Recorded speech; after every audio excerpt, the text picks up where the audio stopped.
Euroregione News. Giornata della Terra, invasione di Villa Manin.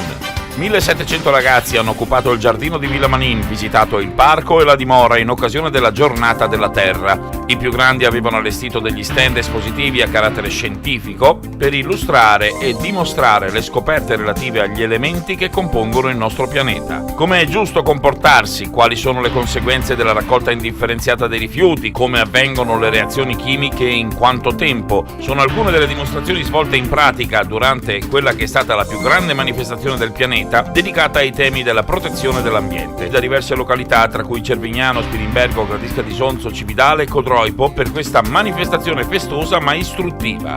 Lorella Rigonat, una docente dell'ITI Malignani di Cervignano del Friuli, era la coordinatrice della manifestazione e a lei ho chiesto lo scopo del coinvolgimento di tutti questi bambini. Lo scopo è sensibilizzare i giovani che si rendano protagonisti, insomma, di un cambiamento in positivo a tutela del nostro ambiente. Il nostro scopo è anche quello di far sì che i ragazzi più grandi in qualche modo riescano a trasmettere le conoscenze e le competenze che acquisiscono a scuola e che i piccoli entrino in questo girone virtuoso e diventino futuri scienziati. Vorremmo questo.